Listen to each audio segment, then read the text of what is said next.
সারা বছর ধরেই বারাসাতের বিভিন্ন প্রান্তে ঘুরে ঘুরে নানান সামাজিক কাজ করে চলেছে বারাসাত অঙ্গীকার ওয়েলফেয়ার সোসাইটি নামে একটি স্বেচ্ছাসেবী সংগঠন।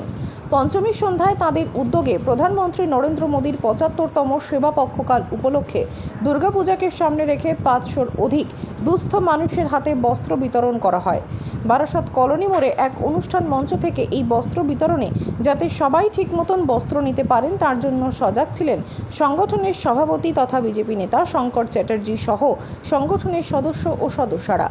এদিনের বস্ত্র বিতরণ কর্মসূচি নিয়ে বারাসাত অঙ্গীকার ওয়েলফেয়ার সোসাইটির সভাপতি শঙ্কর চ্যাটার্জি জানান, ওয়েলফেয়ার সোসাইটি এরা সমাজের জন্য সারা বছর ধরে কাজ করে চলে।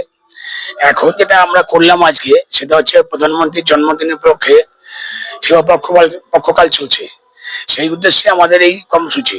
এবং এখানে আমরা ৫০০-র অধিক দুস্থ মায়েদের শাড়ি উপহার দিলাম। এবং আমরা চাই এই বাঙালি জাতীয় উৎসব দুর্গাপুজো এখানে যেন প্রত্যেকে হাসি মুখে থাকতে পারে, কোনো মারা যেন নতুন বছর ছাড়া মন্দিরে না যায়, তার জন্য আমাদের সামান্য প্রয়াস। আমরা চাই দুর্গাপুজো জাতি ধর্ম নির্বিশেষে এই পুজোয় সবাই অংশগ্রহণ করে, আর তার জন্য কোনো মা বোনদের যেন মুখে ভার না থাকে।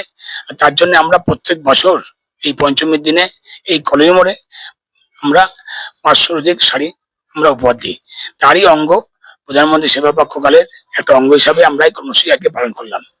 একজন রাজনৈতিক ব্যক্তিত্ব হিসেবে সাধারণ মানুষকে পুজো আমি সবার কাছে, ঠাকুরের কাছে, ঈশ্বরের কাছে প্রার্থনা করি এই দুর্গাপুজো সবার সুখে কাটুক, আনন্দ সহিত কাটুক, কোনো রকম বিভেদ না রেখে প্রত্যেকে এই উৎসবে আনন্দ করুক, ঝাঁপিয়ে পড়ুক।